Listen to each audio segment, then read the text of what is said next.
Hello? Hello, is anyone there? Hello, hello, hello. Hey, this is Warren Redlick. Thank you for watching. I want to thank the Vasa Law Firm in Sweden, all my Patreon supporters for helping this channel grow. This is going to be a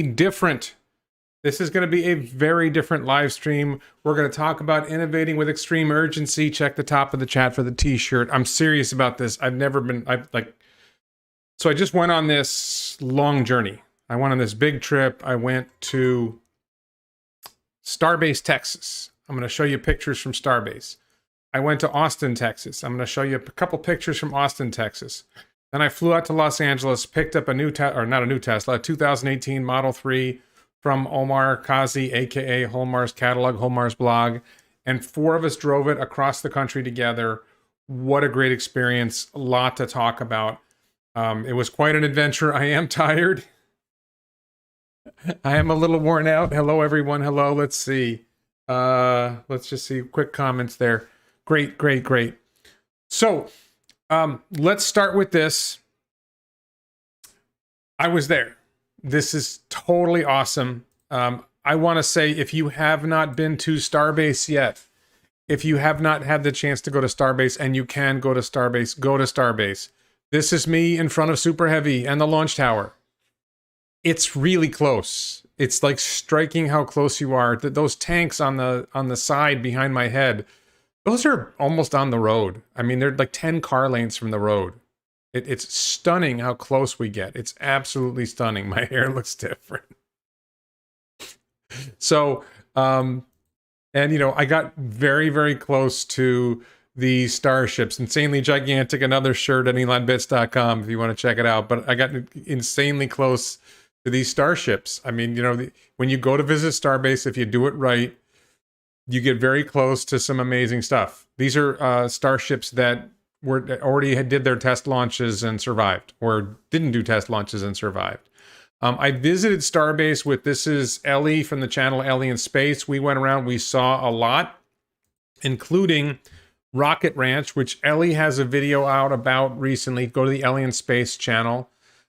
You can see in the background of this picture here, this is Anthony from Rocket Ranch, and this is a view of the manufacturing site, and then over here is a view of the launch site, and they're not that far apart, and we are 3.5 miles from the launch site in this picture. So this is like the closest viewing point you can get if you're going to go visit Starbase and you are comfortable with sort of RV type life. Living in an RV, living in an Airbnb on an RV park, you know, at least briefly, I would go look up Rocket Ranch and check it out, talk to Anthony and make a reservation and go visit. And ideally, it's the place to be when there is a launch. I think it's going to be crowded when there is a launch. So absolutely spectacular experience there. I want to thank Ellie for working with me. She's putting out videos. I'm going to be putting out a few videos over the next week or two, summarizing the last couple of weeks of adventure. After doing, and I want to talk about Starbase for a minute. Let me focus on Starbase for a second, because this was really spectacular experience. What I wanted to say is that this was a wake-up call for me. I mean, I'm wearing the t-shirt, Innovate with Extreme Urgency. We met contractors who are working for SpaceX, you know, outside contractors who are working 12-hour days, 7 days a week, because they're innovating with it. They're working with extreme urgency. We met SpaceX employees who are working 14, 16, 18 hours a day, 6, 7 days a week, working hard. These people are driven by a mission, the mission to get to Mars. And this sort of struck me, not right away, but before we left Starbase, I had some time on my own. I was walking around shooting some extra video, and I was just sort of overwhelmed by the realization that this really matters. This innovate with extreme urgency. It really matters. Tesla and SpaceX, and probably Boring Company, and I'm pretty sure Neuralink, have an approach to the problems that they are trying to solve are really, really, really important. And they are innovating. The way that you solve these problems is you have to innovate with extreme urgency. This is a line that Elon Musk said in his interview with Everyday Astronaut at Starbase. And I did choose a name for the Model 3. It's Be Less Wrong. Innovate with extreme urgency. When I look at the stock market before, I was looking at what companies got what advantage, whatever, looking at different things. What's the total addressable? There's all these things you can think about. But what's really striking about Tesla, because I saw this with Tesla at the Plaid event, but I didn't process it. And I've seen it in other ways with Tesla. And I saw it at the Gigafactory. I got Gigafactory photos to show you soon too. And I saw it at Starbase. It's really powerful when you're looking at Starbase, when you see this. They are so focused on a mission. And so you have, Elon Musk has something like 110,000 employees between SpaceX, Neuralink, Boring Company, Tesla. You know, he added all together. He's got like he has 100,000 plus employees who are all on a mission-driven company where they're innovating with extreme urgency, where they're taking chances, where they're breaking things and then fixing it and doing it again. It's rare. I mean, I'm very heavily invested in Tesla now, and I want to invest more. And if SpaceX was available to invest in easily, Boring Company, whatever, I want to invest in Elon Musk companies. And I did a poll on Twitter. Maybe I did the poll on the YouTube channel as well. Like, who else is innovating with extreme urgency? What company, not just car companies, any company, what companies are innovating with extreme urgency? If you're going to invest your money in a company and you have a choice of a company that is innovating with extreme urgency, that's tens of thousands of employees who are highly motivated, working insanely hard, trying to achieve a mission. And you can see that mission leads to profits and important results that may not be profitable, but a lot of good things coming out of that. Then you're like, well, what else are you going to invest in? Is Coca-Cola on a mission? Or is McDonald's on a mission? Are there, what companies have a mission-driven culture? And that's hard to find. It's hard to assess. How do you know? So I look at, say, Beyond Meat and Impossible Foods are two, like, maybe candidates. Beyond Meat is a publicly traded company. I know they have a mission, which is to move the world from animal-based meat to plant-based meat. And in the process of doing so, it's a huge environmental benefit. It's also potentially a huge cost benefit, huge health benefit. So I know they have the mission, but are they innovating with extreme urgency? I can't tell that. I can't think of another company that meets it. And I went to, let me show you real quick. This is going to crack some people up, but we went to the Lucid Motors factory site. It's between Phoenix and Tucson. And you can see in the background here, you can see K10 and Omar looking at the Lucid factory as well. We went there. We thought we'd be able to charge at the chargers, but you had to have a special app for that. But Lucid, it's hard to tell because we were only there briefly. I can't tell. Lucid Motors might actually have a shot, but are they innovating with extreme urgency? What's their mission? It seems like their mission is to deliver a post-luxury experience in electric vehicles. Is that a captivating mission? I don't know. I'm not saying it's not. I just like it.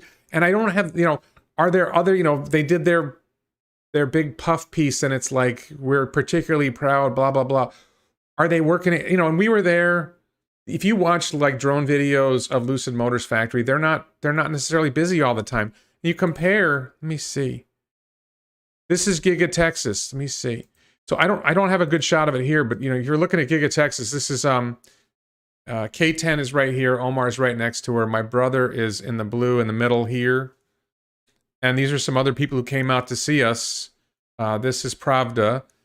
Some other people who came out to see us. This is Matt here. Came out to see us while we were looking at Gigafactory. There's another shot here. As more people came out. It's a great, it was great meeting people out on the trail as we were going on our trip. But what really stood out to me, sorry, let me get back to this. What really stood out to me is it didn't matter what time of day or what day of the week I went to the Tesla Gigafactory. There were people working, a lot of people working. If you go to Starbase, it doesn't matter what time you go to Starbase, people are working. They're working hard. There's lots of people there. There's lots of cars there. They're going crazy.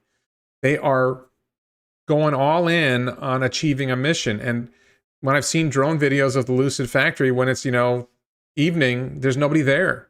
Where's the urgency? I don't want to say it's not there. I'm saying I don't see it. So it's a question for you guys. And when I ask this question, some people say, I didn't get to see Joe Tetmeyer, Mark Plot, but I did. He was in the chat in one of my videos while I was there. And he was contributing and he was talking about some things. So I definitely recommend following Joe Tetmeyer's channel. But this is the question. It's not about top heavy. Somebody mentioned top heavy. It's not about Lucid. It's just sort of, what companies out there do you see innovating with extreme urgency? I'm like overwhelmed by this. You can tell I'm like overwhelmed by this concept. Sure, SpaceX employees, Tesla employees get paid reasonably well. I don't know if they get paid better than their peers in other companies, but they get paid pretty well. They get, good money, but they're working crazy hours for it. And they're working really hard and they're taking on really big problems. It's really, really special. And I think CATL in China, the battery company, I think they might be innovating with extreme urgency. And how can we manufacture lithium iron phosphate battery cells in high volumes fast? LG Chem, maybe. I think in the battery industry in Asia, there are some companies that are doing it. But I'm really struggling to think of a company that's innovating with extreme urgency. And I think this is why, forget about everything else. Forget about markets and total addressable market and, who's got the edge and range and all. What companies are really innovating on a mission with extreme urgency? And I want to hear it. If somebody in the chat wants to mention a company that you think is doing it, but if you're not doing it, you have a choice of investing in a regular company that's just doing their business well and making money. And some other, I think Amazon was innovating with extreme urgency when they were, but I think they may be past that curve. I think Apple's past that curve. And maybe Tesla and SpaceX will get past that curve at some point. But I'm not just talking about the car industry. It could be the pharmaceutical industry. It could be the food industry, whatever. Who is doing it? Who is doing something really spectacular? Rocket Lab. Redwood Materials, maybe. That's the J.B. Straubel's company that's a spinoff effectively of Tesla. So and D. Messer says, what's the biggest threat to Tesla? There's no threat. There is no threat. There's nobody that's a threat to Tesla because no one else. If you want to be a threat to Tesla, you have to innovate with extreme urgency, and no one's doing it. No one is close. And it's almost like Tesla is sucking the air out of the world of innovation. They're drawing in every engineer, every worker who wants to throw all in and go absolutely crazy for a mission. It's like there's a light, there's a burning candle, and all the bugs are flying into it, to SpaceX and Tesla and these other companies. Don Browning says Manhattan Project. I actually made that comparison yesterday. It's like the Manhattan Project, but even bigger. I mean, they're just going crazy. Are genomics companies doing it? I don't even know. So I think that's like a huge lesson from this trip for me, from seeing Starbase and from the past, from meeting Tesla employees at the Plaid event, is that sense of urgency, that sense of mission. I just don't see it in a lot of other companies. Okay, so I'm going to move past that. I've hammered extreme urgency. Let me move on. I just want to talk more about the trip. So again, really quick, thanks to the Voss Law Firm in Sweden, all my Patreon supporters. Please, there's a link to this in the description below, the Patreon, and I'm going to come to something else I'm going to ask you to support in a minute. But I left from Starbase and I went to Austin, Texas, and this is Matt, and this is Anwar Beck, and this is Matt. And that's me, obviously, Elon time shirt. And we're at the Austin Proper Hotel, great place to hang out. This Matt bought us dinner that night, dinner and drinks. We had a great time. I don't drink very much. I had like one shot of rum. I think that's the shot of rum right in front of me, already gone. But we had a great time. And there's great people. Austin is a vibrant city. It's really striking. Somebody mentioned this. Today, or I think it was this morning. I was at a Tesla South Florida club gathering, and no, maybe it was, I think it was on Twitter. If you're in some cities right now, everybody's sort of freaking out about what's going on in the world, and there's like all this, everything's not right, everything feels wrong, and you go to Austin and you have this tremendous optimism. Austin is sort of like the center. It's like Elon said, it was like the biggest boom city you've ever seen. According to Matt, he's a big realtor in Austin. There's something like 9 office buildings being built right now for Google, for Facebook, and so on, that are going to employ, I don't know, more than 50,000 people, maybe 100,000 people between them. And then when you figure out that each of those employees making like $180,000 a year is probably going to create 5 more jobs. Austin's going to add like 500,000 people in the next 3-4 years, 5 years. I mean, Tesla's Gigafactory is going to add 30,000 employees. You're going to see this like surge of new people coming into Austin, and the downtown Austin is vibrant. There's a lot of land around Austin. There's a lot of opportunity. I'm actually thinking about buying a piece of land for one of my startup ideas. Just absolutely, my brother looks like Warrior from Super Mario Brothers. Thank you. The nightlife was spectacular. This was the nightlife. There's other nightlife in Austin, Texas. It's a vibrant city. A lot going on. It is now the 9th largest city in the United States. San Antonio nearby is now the 6th largest city in the United States. Texas is hopping. And when you see other places like freaking out and panicking about their economy, about public health, all these things, they're going crazy. And I got to say, well, I'll talk about that in a minute, but just, the sense Austin, this vibrancy, this excitement, this literal joy about how great everything is going in the city is so refreshing to see when there's so many other places that feel dark. While I was in Austin, I met up with Immigrant Mentality. He bought me lunch at Whole Foods Market. I wanted barbecue. All the barbecue places were closed. Whole Foods Market has great barbecue. We went there. This is the parking garage for the Whole Foods that we were at. We follow each other on Twitter. He reached out to me. We got together, had a great conversation. Boring Company. So I got to see, this is a Boring Company property. I'm not going to disclose the actual location, but this is a Boring Company property in or near Austin, Texas. And you can see they have the big tent over here. You can see this, I believe, is a test dive pit where Proof Rock dives down under the ground. So there's probably a tunnel going along here. I don't know. And right next to the tent, you see this white thing. Behind the white thing, this isn't the best picture of it. There's a cutter head, what looks like a cutter head for Proof Rock, the boring machine. So I got to see this property. I didn't really get to go in. I mean, I went in briefly. The sign said, check in at the main office. I went to the main office and they told me to leave. It was actually a pleasant conversation, but I just said, hey, can I get a tour of the property? I wasn't wearing the right footwear. They didn't have a policy on it yet. Came back with Omar and K10 and they do have a policy now, and no, you can't have a tour. But we tried. Very nice people. Obviously working, when I was there this time, there were some people working. When I was back with Omar and K10, working hard. So this is another Elon business that is growing. The across the highway from the Gigafactory, there's a SpaceX property that's about to be developed, I believe. All kinds of. I had 3 different sources tell me that this property, 446 acre parcel, which is owned by the same company that owns the Gigafactory property, that's going to be like a Starlink factory or a SpaceX building. So there's a lot happening in Austin, a lot. Okay. And then I went to LA. This is my brother, Steve. Steve and I went to the SpaceX property in Hawthorne near Los Angeles International Airport. We stood in front of we looked around at the Falcon 9 booster there. I took Steve, and this is K10, this is Omar. This is Ryan Tanaka from the YouTube channel Neuropod. He covers Neuralink. He was a Tesla intern at one point. We had a great sushi dinner.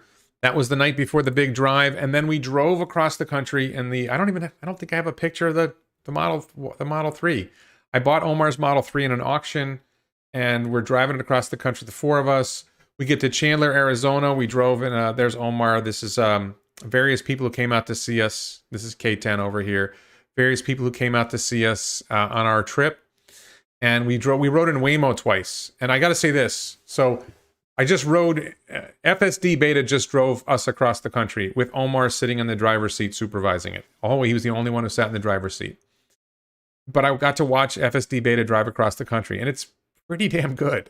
It's not perfect, but it's pretty damn good. Out of 2,700, 2,800 miles, there were maybe 15 interventions. And I want to talk about that. Let me talk about that first. So, and I'm sorry, this live stream is not as well organized as my usual live stream. I'm kind of going stream of consciousness here. I got some photos to organize what I'm talking about, but Waymo was kind of jerky, very limited system. It can only go certain places. Dropped us off in the middle of the street instead of pulling into the parking lot. FSD Beta will take you into the parking lot. Slow, awkward, uncomfortable inside.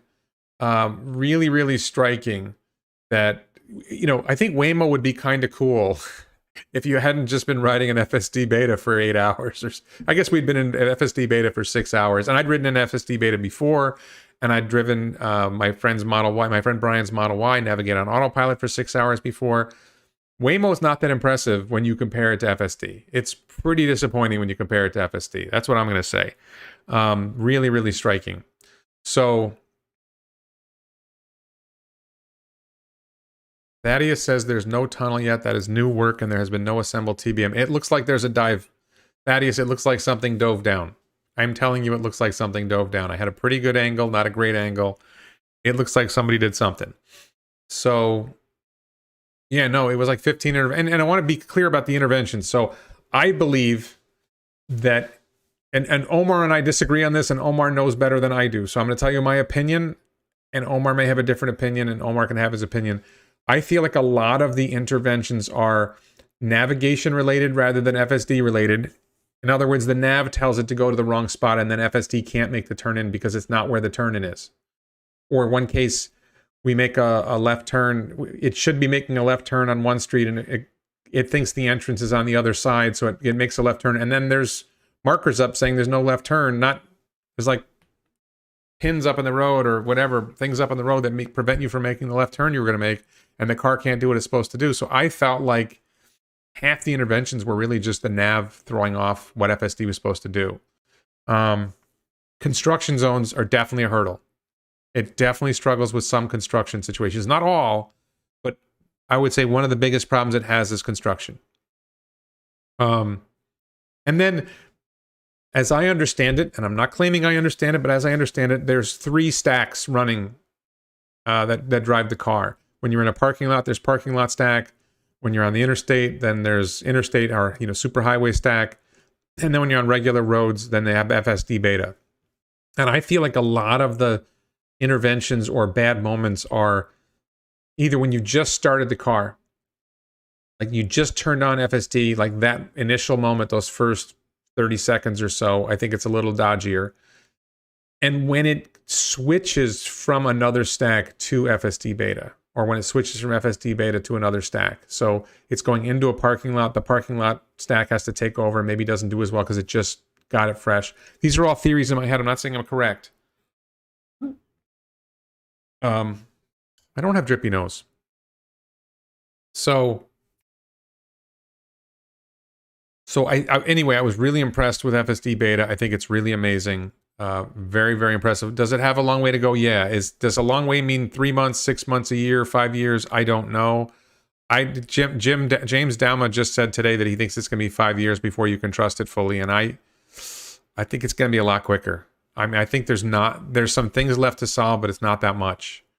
I'm not an expert. I don't claim to be an expert. There's people who know more about it. There's people who've driven FSD Beta. I haven't really driven FSD Beta. I just rode in it, but I watched it close for 2,700 miles. There's a lot of little things like where it's really good in California. It's actually pretty good here in South Florida. There's a lot of Teslas here driving. It's got a lot of experience. But like the West Texas roads, the regular roads in West Texas, let me give you an example of a nav moment. We're driving 290. We come off I-10 and we're going to go on 290 east to Austin.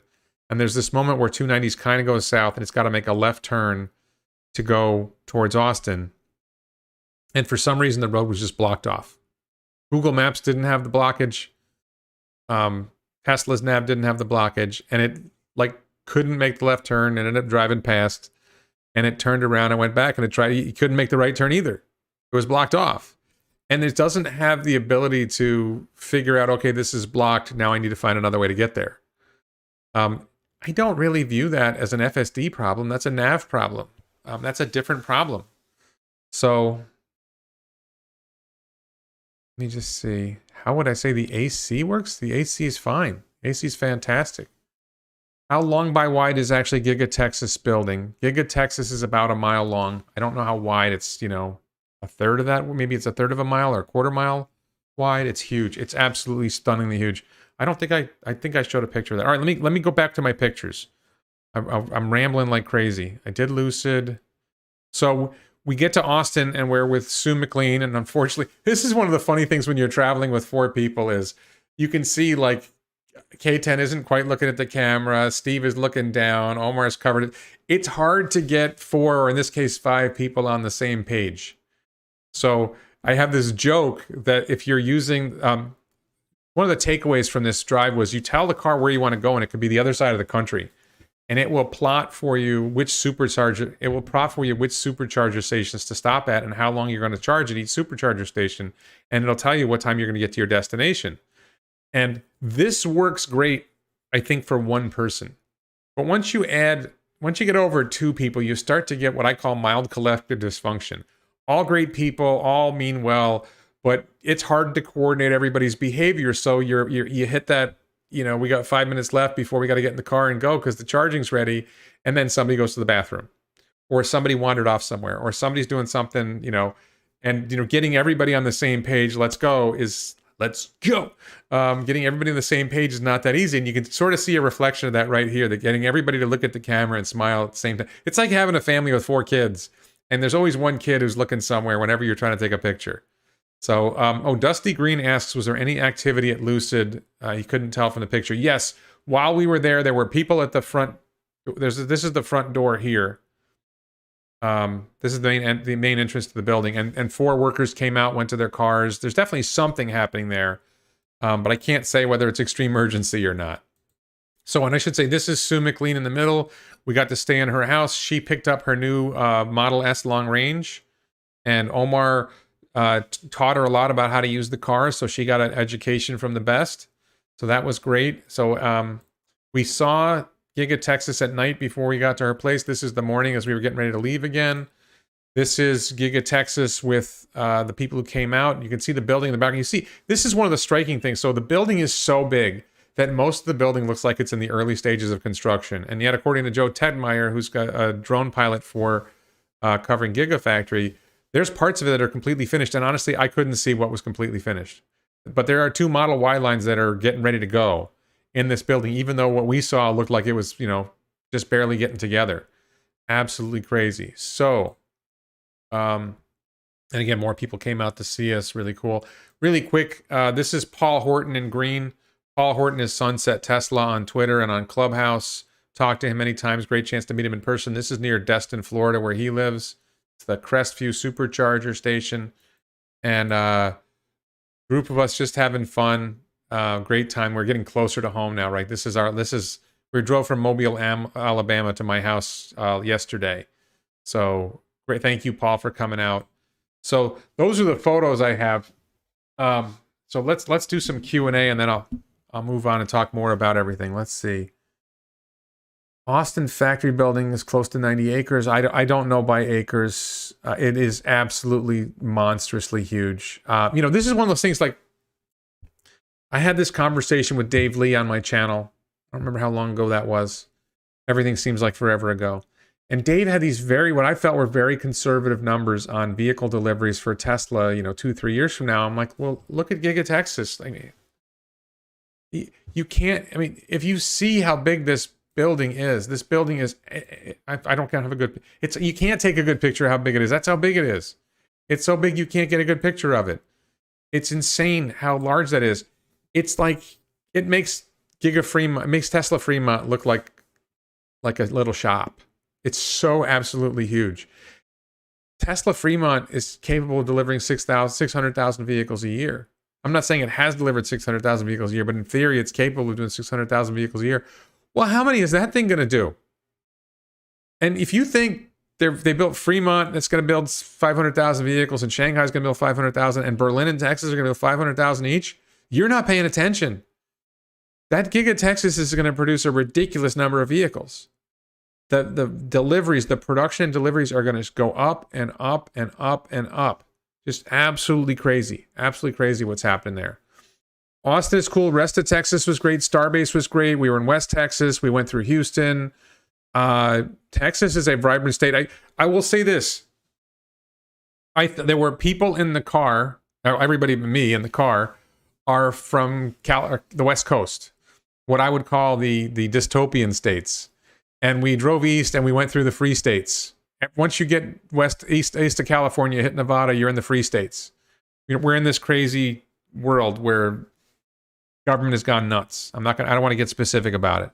But life in the free states is very different from life in the dystopian states, and you can't know unless you travel in the free states. And it seemed like we didn't get very far into the free states before the people from the dystopian states sort of said, wait a minute, what's going on? Why is this different? Sean asked, am I still adding to my Tesla shares? So I don't have free cash right now. I do think that at some point in the near future, I'm probably going to sell all my other stocks and buy Tesla, but I can't do that right now. Any average charge time on the trip? I think the charge times ranged from 15 minutes to 45 minutes, and maybe there's some variation in there.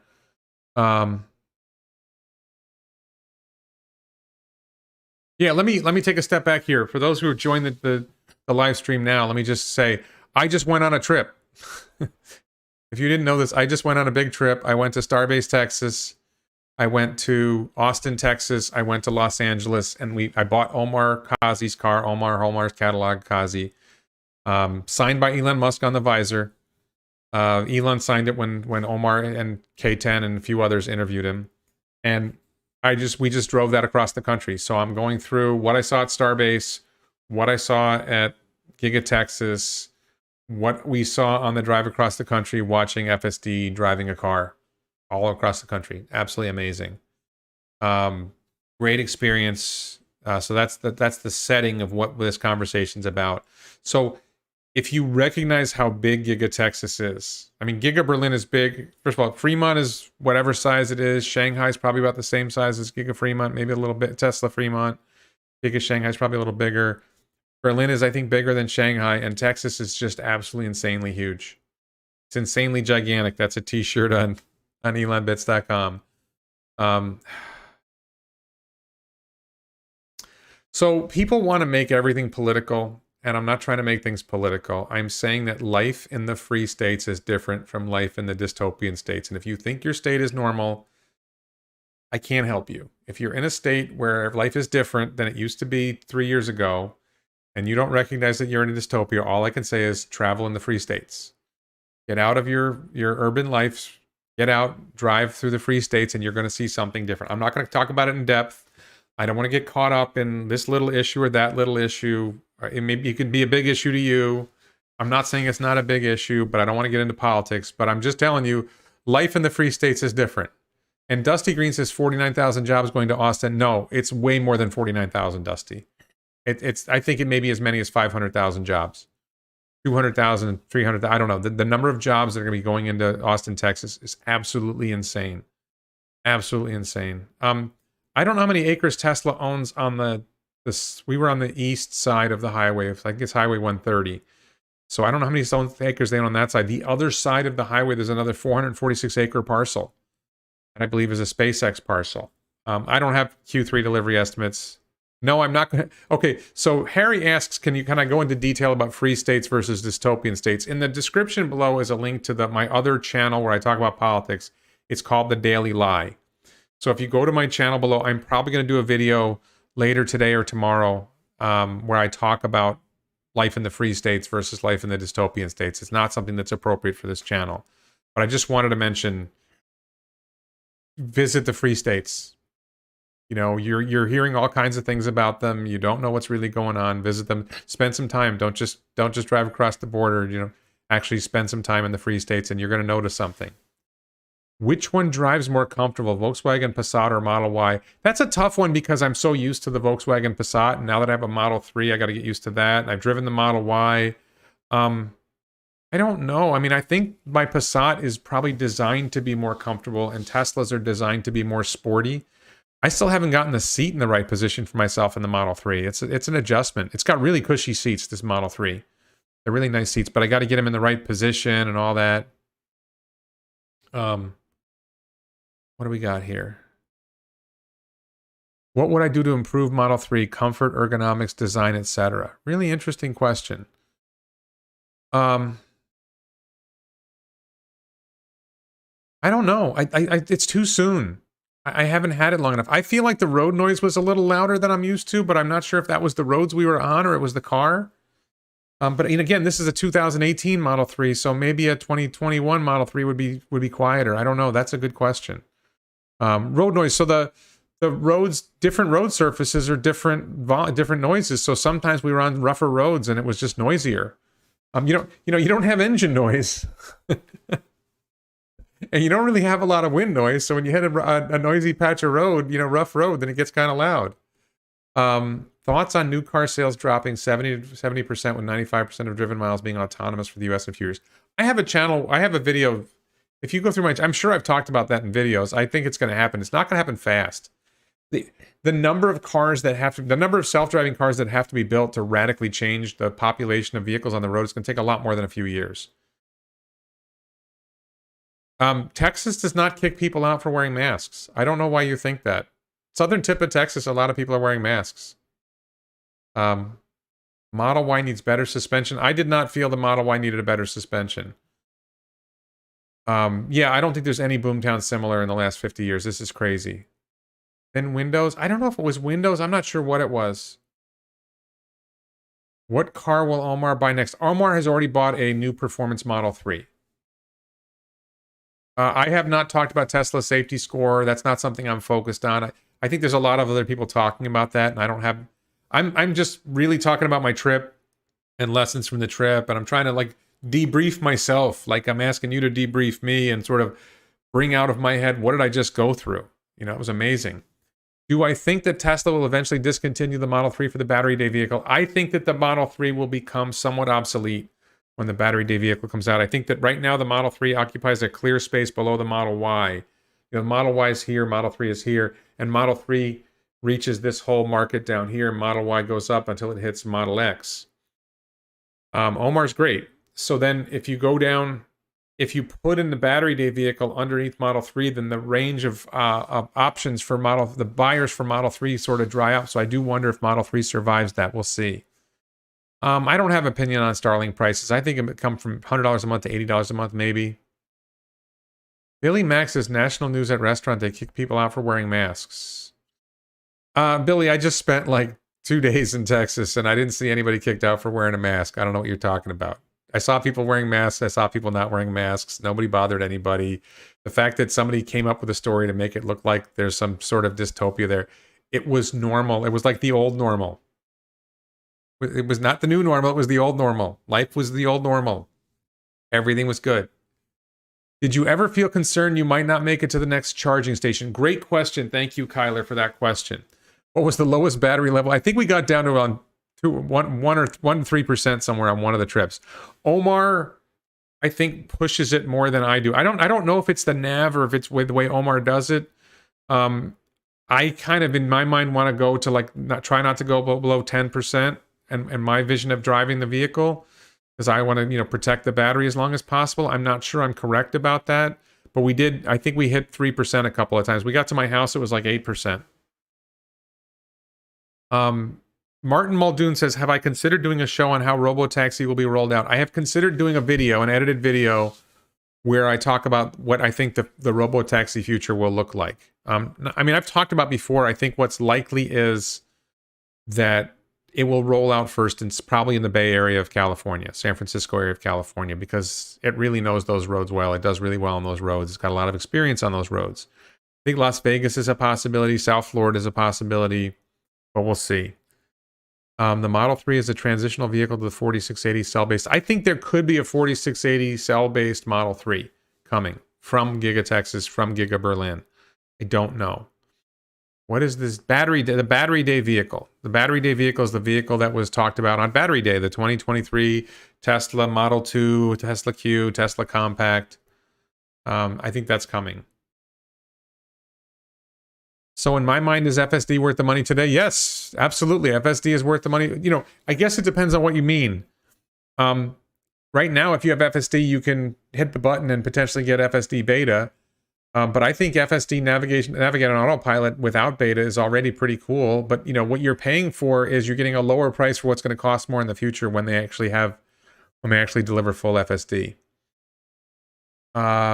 Will Tesla start selling electricity to Texas? I didn't see Tesla having enough electricity production to sell electricity to anybody yet.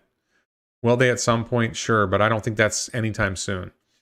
New price model coming soon. I'm probably going to do a new I need to process. So I think for the next couple weeks, I'll be making videos breaking down what happened in the trip and what I learned from the trip. And then maybe in 2 weeks or so, I'm going to do a new model where I got to incorporate Tesla bot. I got to incorporate a lot of other things.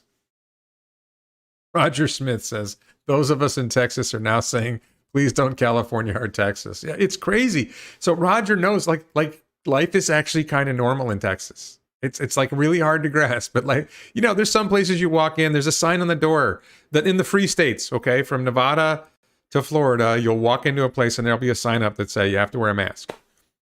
And you walk in without wearing a mask and no one inside is wearing a mask. But the sign's up. Okay, so there's a little bit of the hangover of the dystopia. I do not think that Robotaxi will... I think somebody asked about Robotaxi until 2025. Well, first of all, my valuation model for that really matters to me is 2026. And I do think Robotaxi will have... So different people have different opinions. I think Robotaxi happens probably not the end of this year. I'm probably a little jumping the gun. I think it's possible it happens by the end of this year. I personally think Robotaxi starts sometime in 2023, if not by the end of this year. Jim, I'm not going to comment on FSD Beta. If you email me, I'll talk to you about it.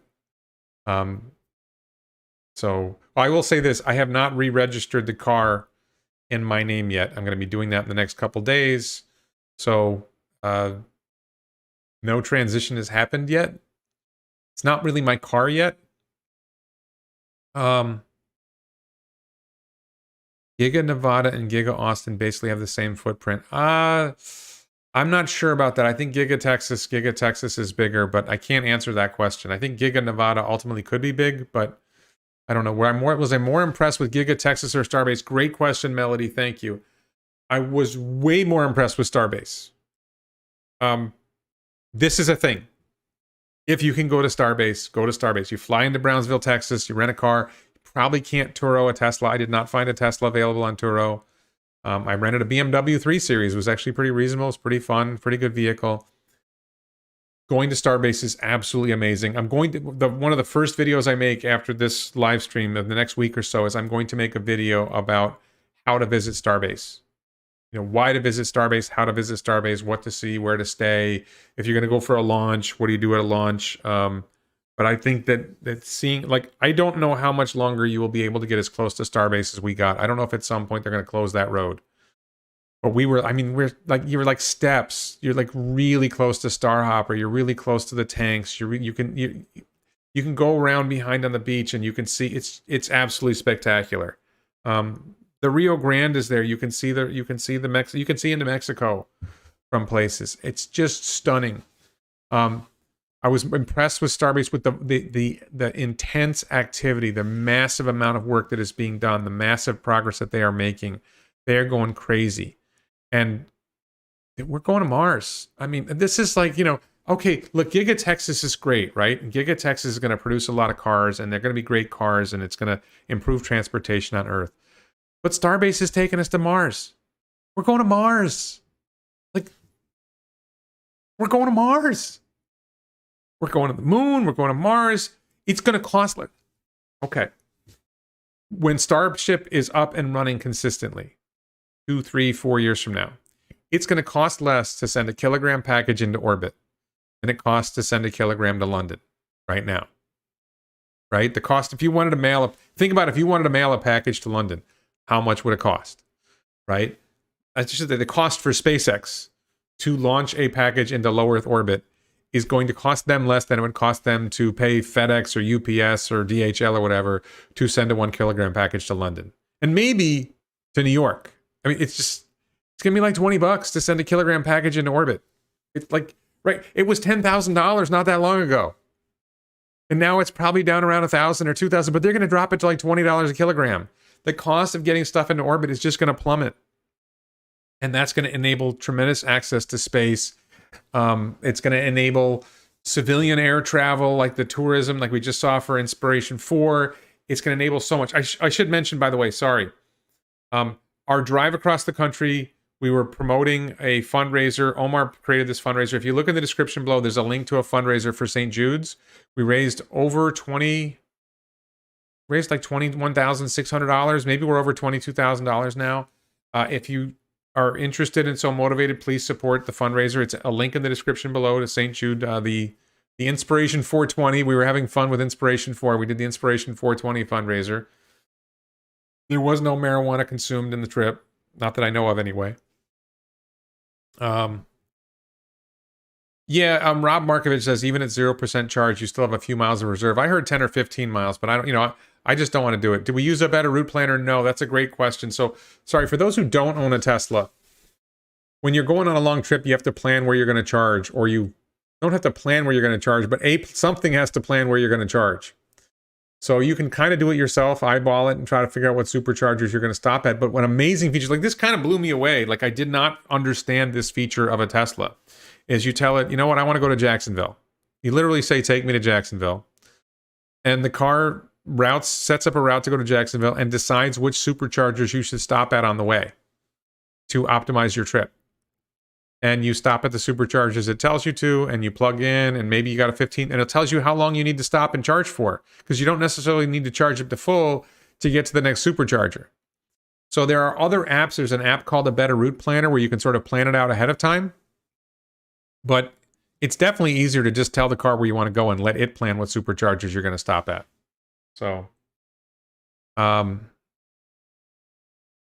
do I think Tesla needs a hardware update before a driver can be removed? No. Flat out no. No, I don't know why people think that. I think if you pay attention at AI Day, if you think that the people who work at Tesla and the AI self-driving team, if you think they don't get it, then you're not paying attention. Martin Muldoon, great question. Did I get a chance to talk to any employees at Starbase?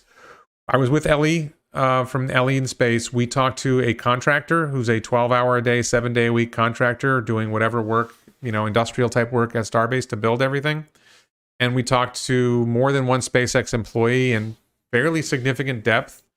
Really, really striking to see how committed they are to the work, how mission-driven they are. ElonBits.com for the merch. They're innovating with extreme urgency. They are really, really motivated. Check out the t-shirt. It's at the top. The t-shirt's at the top of the chat. The stainless steel mug and the other shirts are at ElonBits.com.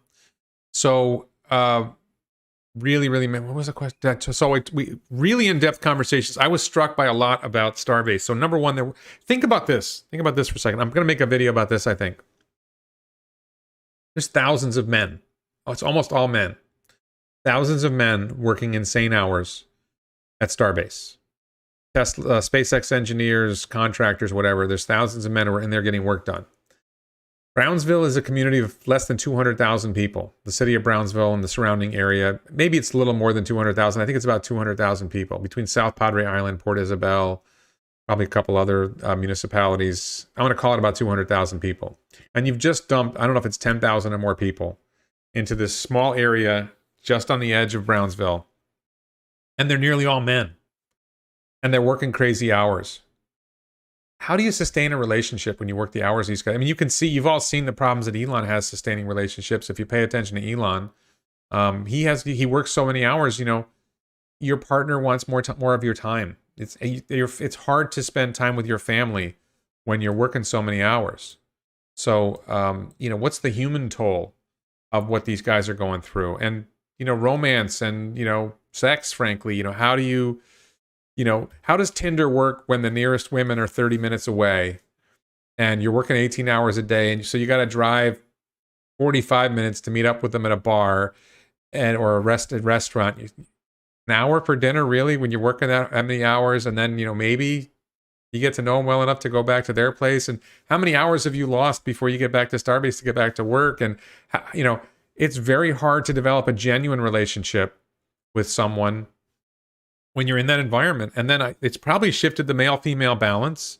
And a large part of the Brownsville population are really just plain simple Mexicans, or they're Hondurans, or they're Guatemalans, or whatever. There's, and that they don't speak English necessarily, or they don't speak English well. I'm not saying they do or they don't, but the cultural differences that might exist and the mentality that, you've got these, I'm like 6 feet tall and 210 pounds today. And I'm in the airport at Brownsville. And there's this guy who's like 4'6", tiny, skinny guy. He's like 4'6". He's got a daughter who's like a peanut. And like, you know, there's substantial differences among people. And when you're in Brownsville, there's like this group of people who are smaller. I don't know how else to say it. Not all of them, but there's a group that. And so how does that gel when you have all these people? Like, I don't have the mind to, I don't have the training to talk about the sociology of dropping 10,000 men working 18-hour days or 12-hour days and then trying to have a life. Because, you know, these guys are going to be there for 5 years, maybe. It's not just like you're there for 3 months and then you go back to your regular life. They're committed to the mission. They might be there for 5 years. How do you develop relationships? So, you know, insane challenges, huge, you know, things they're trying to overcome. I do think, by the way, the orbital test launch, Martin said, did you talk to any employees at Starbase? My sense is the orbital test launch will not happen until December at the earliest. And one non-Tesla employee source said he thinks it's January. I mean, it's not just FAA approval. That's a part of it, but it's also like they still have some engineering work to do. They're not really ready. All right, so let's see. Yeah, no, I mean, Mark Plott says this Mustang range at Starbase. It's almost like, hey, Elon, you got to bring in some hookers. I'm sorry, but you got all these guys. You know, how do you deal with that? How do you deal with people's personal problems? You know, what if somebody's an alcoholic? How do you manage their alcoholism while they're working hard? Or maybe the work protects them, gives them something to do to, you know, I think there's a tremendous personal toll. These guys that are doing this work, and I would, by the way, I would recommend we listen to the book Liftoff while we were driving across the country. The book Liftoff is the early days of SpaceX. You get the sense of urgency in there too, and you get the sense of how hard they work and the stress it puts on relationships. Huge amount of issues there. Jimmy says, I've been in Boca Chica for the last 6 weeks. When I ask workers questions, they say NDA. We did not talk about what they're working on. The SpaceX workers did not tell us, you know, any kind of detail about what they're doing with this rocket or what they're doing. We got zero detail about what they're working on. I don't know. Nothing from SpaceX employees, from contractors. But personal lives, I think they can talk about. So it is possible to recharge EV batteries while accelerating vehicle. Okay. Yeah, they're living on Mars. Exactly. Warren hasn't seen an extraterrestrial. Well, I've seen Elon Musk. Maybe he's an extraterrestrial. Texas just made it a felony to pay a hooker. I don't know. Well, what if SpaceX pays him? I don't know. I'm just like, what do you do about that? Rentals. No, Brownsville. I will say we went out to Brownsville one night and caught some live music. Maybe we went out two nights, checked out live music, and once on South Padre and once in Brownsville. Checked out some live music. There's a nightlife in Brownsville. It wasn't crazy busy or anything. What did I end up renaming my Tesla? The Tesla is named Be Less Wrong. I was kind of leaning towards outside the simulation, but I did polling and the polling said Be Less Wrong, so we're on Be Less Wrong. I might change it again, but for now the Tesla is named Be Less Wrong. Do I think the FAA will let SpaceX launch Starship? Yes. The initial review from FAA said yes. It's now in comment period. Sarah Shannon says, don't smoke weed in Texas. I smoked weed in Texas when I was in college. I don't know what you're talking about. I think people have these crazy ideas. I think we saw CBD shops. I think we saw cannabis shops in Texas. I think people, you have these images. Stop talking about the free states and go visit them. How did the regen charging work while going downhill from the mountains? Did you ever see the range increase? I didn't notice that. I would say more that the range, if I noticed anything, it was that like, I didn't really feel like we had a straight downhill shot. I feel like we had hilly sections, and I think hilly sections might be worse. Opening an Arcimoto rental at Starbase, I don't know if that would work. Jim Allen says, I've driven thousands of miles in my Model 3. I let the computer do the work. It hasn't failed me yet. I would say that the Tesla nav system works really well at all that. David Rucker says, I have a Model Y scheduled for January delivery. Do you know of a way I can insist it's from Austin? Your Model Y will probably not be built in Austin. I believe this. So let's talk about this really quickly. David Rucker says this.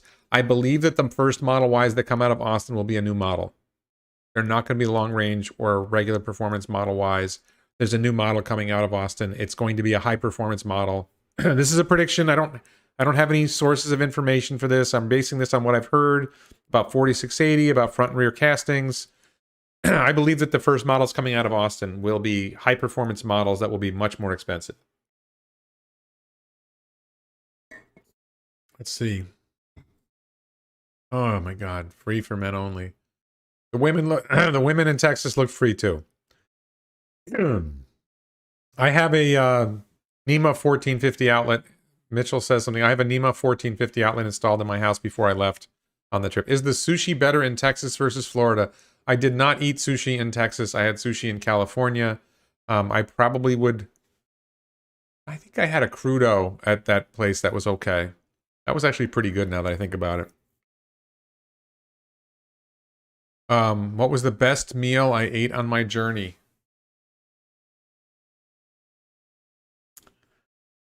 Brownsville, Texas had really good Tex-Mex and really good barbecue. I would say that. I'm trying to remember where we had Tex-Mex. We had Tex-Mex at a place called Frontera, which is on the main road that goes to South Padre Island. And we had barbecue. Where did we have the barbecue? I don't remember where we had the barbecue. It was really good. It was somewhere near there. Dave Lada Lucas says, will Model Y made in Berlin initially start with 2170s or they wait till 4680 is ready? Elon says they are ready to do both. I've heard 4680 might be ready. So yeah, I installed a NEMA 1450 outlet in my house, which is a 50 amp circuit, but apparently it delivers a maximum of 40 amps. It seemed like it was delivering a maximum of 32 amps to the car. It's sort of like buzzing between 32 and 33. But anyway, it charges reasonably well. San Francisco is against Tesla FSD. Don't expect for California to be pro-Tesla. I don't know about that. I think that there's a really good chance that California... There's a lot of Tesla drivers in California, and they have a lot of influence, and they tend to be wealthy and influential. I think you're going to see FSD running live in California before it runs anywhere. Florida, very possible. Nevada, very possible. There's other places, maybe. We'll see. Lower the state of... Oh, here's an interesting question. Talking about the driving. So, Omar drives faster than I drive. And I sort of have this question. If you drive 60 miles an hour, you get much more efficiency, as in miles per watt hour, miles per kilowatt hour, out of your vehicle than if you drive 80. So if you go 80, you get there, you're going, significantly faster, right? You're going 33% faster, but you might have to charge more. And so one of the questions I have is, if you were driving 75 versus 65 or 70 versus 60, okay, the 70 miles an hour gets you there faster. But if you have to do one more charging stop at 70 miles an hour versus 60 miles an hour, I think that the gain in speed is not as much as the increase in speed. I think the charging advantage of going slower might make up for at least some of the speed advantage that you get from going faster. So I'm curious to see if anybody has a Tesla. What do you think of that? Most Tesla people I talk to think that no, driving faster does it. Oh, 80% max to prevent breaker tripping. Thank you. Tesla's newer EV SEs run at 32 amps. Okay, so it's a 32 amp. So it's not wrong. Thank you. Does that mean I could have done a 40 amp circuit instead of a 50 amp circuit? I don't know. Why a new factory in California? I don't think there's a new factory in California. They're expanding Fremont. Texas is not a People just make stuff up. Texas is not a vegetarian-friendly state. Texas is a friendly to everything state. Texas was wonderful. Last I checked, Omar was in Miami. I think he's getting on a plane to go back to Los Angeles today. I don't know whether he's gotten on a plane yet or not. And for all I know, he's going to stay another day. Depends what he does. I don't control Omar. I can't predict Omar. We'll see. When will Tesla stock reach $200,000 a share? $200,000 a share is like 2030 or beyond. I think it's in reach in 2030, but it's rough. Military traditional marriages seem to handle some of these challenges okay. Yeah. They do. I don't know.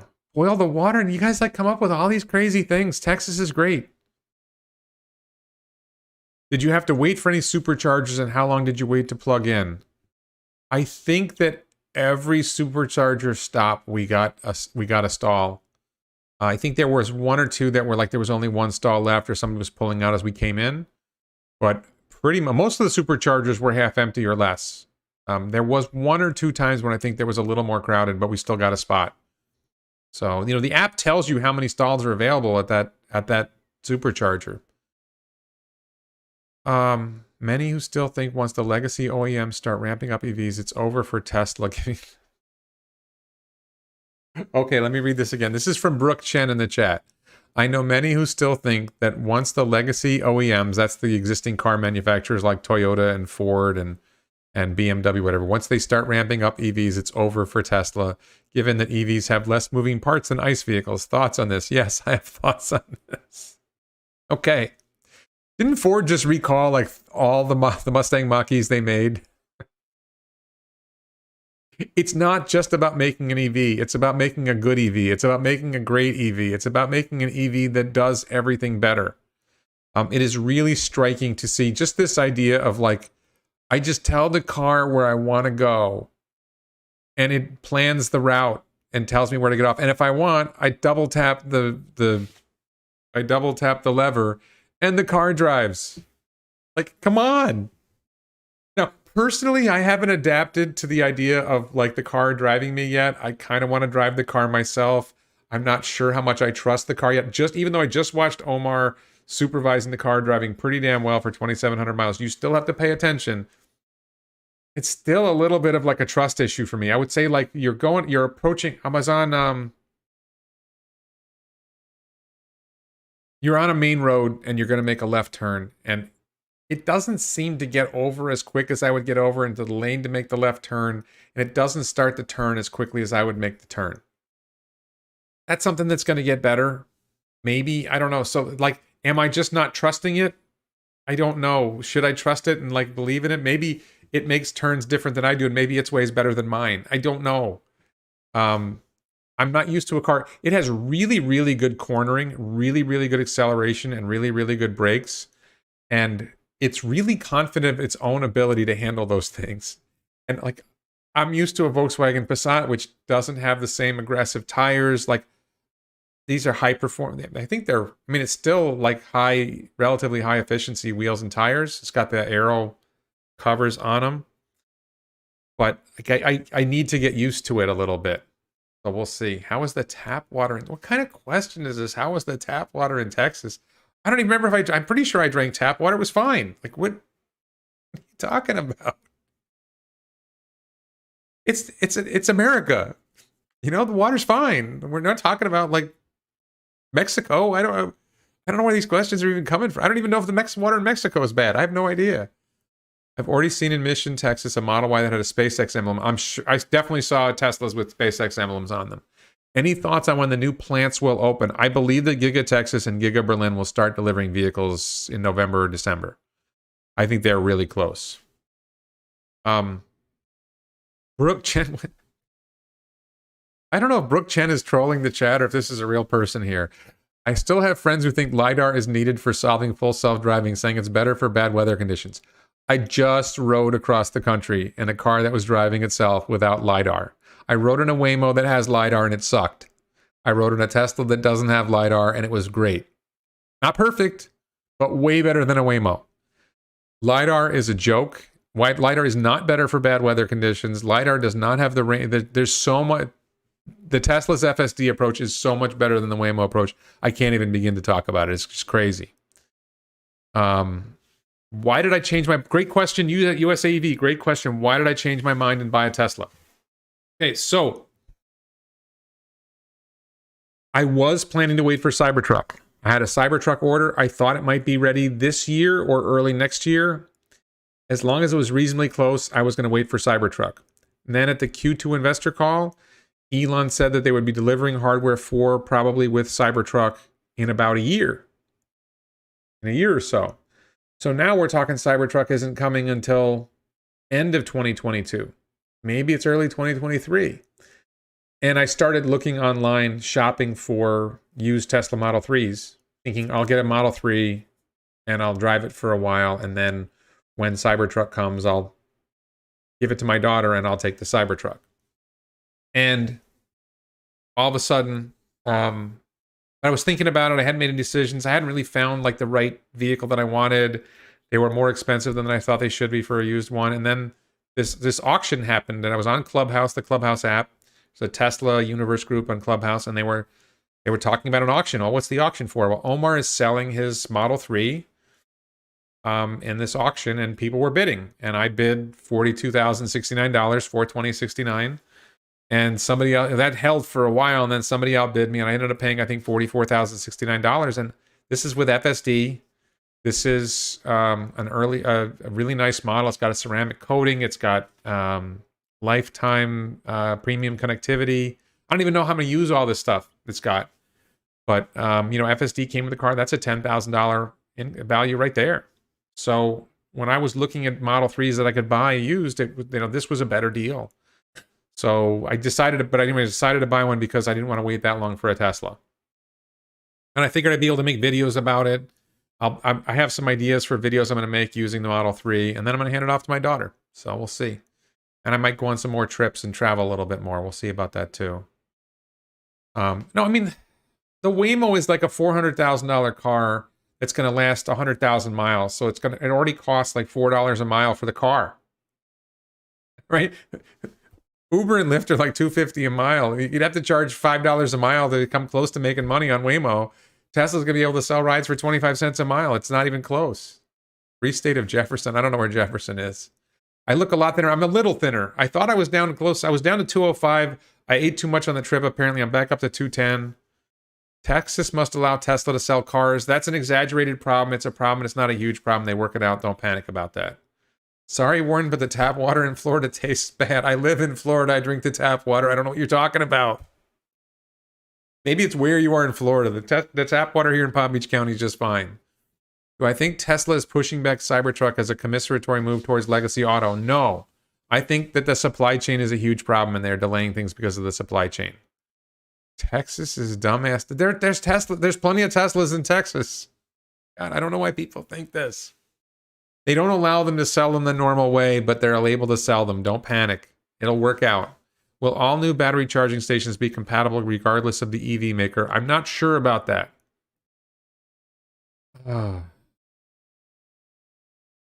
Yes, Dusty Green. How little people know about so-called flyover states. So many weird beliefs. Get out of your city. Go visit the free states and see what life is like. The barbecue's great. The Tex-Mex is great in Texas. The barbecue's great pretty much anywhere. Avoid the Chinese food. Except in certain places, avoid the Chinese food. Any update on Podcar? Yes. Thanks for asking that question, USAEV. Still working on the Podcar. I have a few engineers working on chassis designs. I corresponded with them while I was on the trip recently. I think we're getting close to finishing chassis design. Probably be another couple weeks, and then chassis design will be done. When chassis design is done, we're going to do powertrain design. And then once I have chassis design and powertrain design, I'm going to be ready to start to find somebody to build it. I have a couple candidates to build it. Have I picked my launch viewing location yet? So I think the best launch viewing location, there's two key launch viewing locations for Starbase that I would say stand out. There's more, but there's two that stand out. One is the southern tip of South Padre Island. There's a park. It costs, maybe it was $12 to drive into the park, but you could park outside and walk in. It's not that long of a walk. And the southern tip, there's a big viewing area that you could stand in. I've heard it gets pretty packed. But I think the best viewing site is probably Rocket Ranch, which is a special case, and it may be, I'm not sure how difficult it's going to be to get into Rocket Ranch, but go find Rocket Ranch Starbase, search for that on the internet, on Google. And I would say that's my choice. It's not for everyone, because if you stay at Rocket Ranch, you're sort of like 30 minutes from everything. You got to go down this long gravel road to get there. It's kind of out of the way. If you bring an RV and you got your RV stocked with everything you need, then it's great.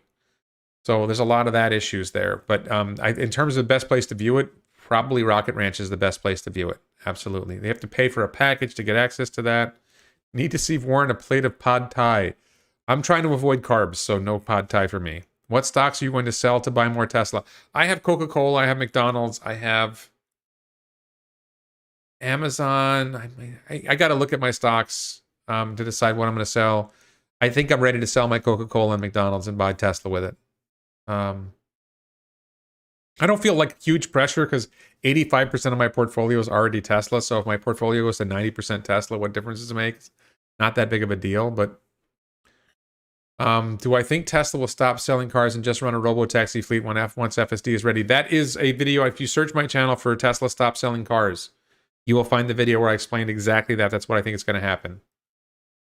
Oh my goodness. W.R. McPhee says, clearly Texas is not a free state. It is a former slave state with lots of religious baggage. Have you been to Texas? I don't know. I went to college in Texas from 1984 to 1988, and I didn't see that problem then. What are you talking about? Get out of your city and go travel and visit the free states. Stop listening to CNBC and MSNBC and CNN and Fox News or whatever media you go, and actually go somewhere and meet people. What's going on with your roof? Oh, great question, Joe Bianchi. So Tesla's solar roof took too long and ultimately would have cost too much because they raised the price. But before we knew what the price was going to be, we made a deal with a regular roofing contractor. The roof has mostly done. The tiles are now sitting on top of the roof, but haven't been laid out in their appropriate position. They just brought them up like a couple days ago and they put them on the roof. So I think this week they're going to actually finish the roof, I think.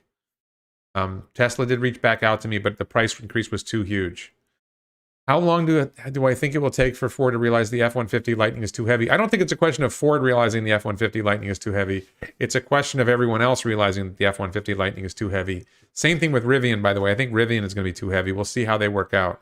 Can I do a pull-up yet? I don't think so. I don't think I'm better on pull-ups yet.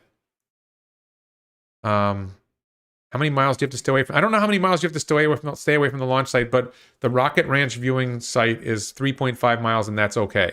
You want to have ear protection in case something happens, so you can protect your ears. And there is a place to go hide out, and if something blows up and you're worried stuff's going to fall on you, they actually have a structure you can get into to protect yourself. Buy some puts giving you money that if people put Tesla shares to use, sell the McDonald's and Coke stock to buy them. I'm not into options. I'm really kind of off on options. I just want to buy and hold. Oh, no, exactly, Thaddeus. San Antonio is nice when it... Oh. Yeah, the U-turns on highways is a common thing in Texas. I think that's pretty common in Florida, too. Focus, monetized corn syrup, and tap water. I still like Coca-Cola. I don't drink Coca-Cola anymore, but I still viscerally like it. Let's see. I'm just looking to see questions. Do I think Tesla will expand its sales to other Native American reservations? Yes, I think that's pretty likely. Did you get any SpaceX connections while there? Yes. You have a mounting idea for improving their heat shield tiles? I didn't have any connections that I would be able to relay that kind of information to. I met some people at Starbase who I thought were really interesting people, and I don't know how strong the connections are. Do I think a new Model 3 owner should buy the ceramic coating or full body PPF? I do not know enough about those topics. Me personally, if I bought a new Tesla, I would just leave it. I wouldn't do a coating. I don't even know what a PPF is. But the car that I got has a ceramic coating and it looks good.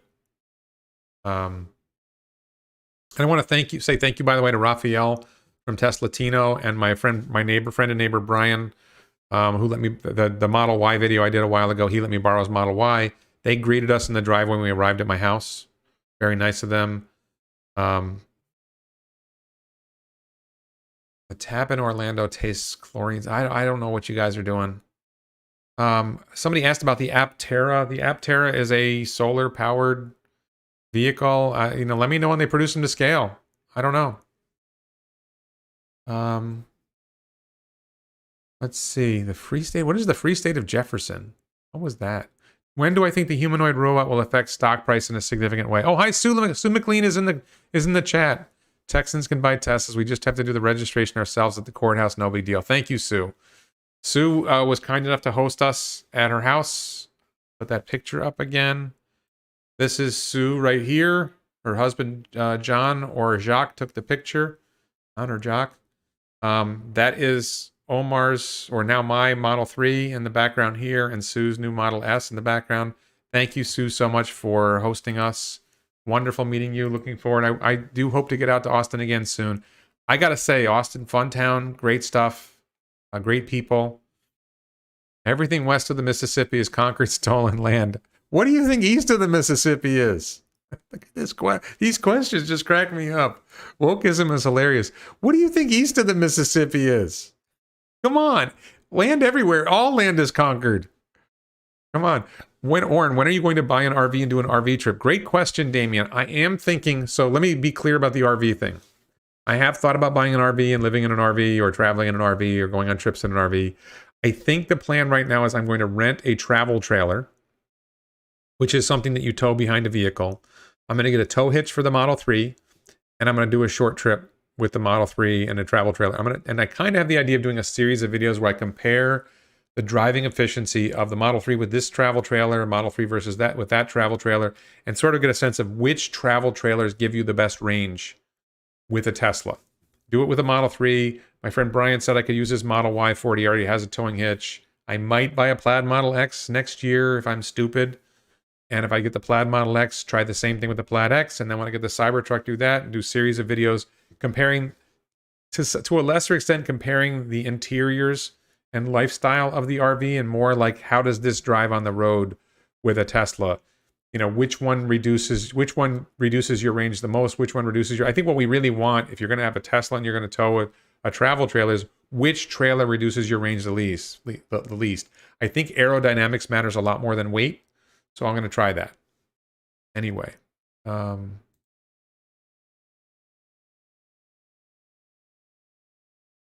are the roundabouts now? I did not notice any problem with roundabouts. I think we definitely went through a few roundabouts or a few other pieces of road like that and did fine, like perfect. I actually think I did it on FSD Navigate on autopilot.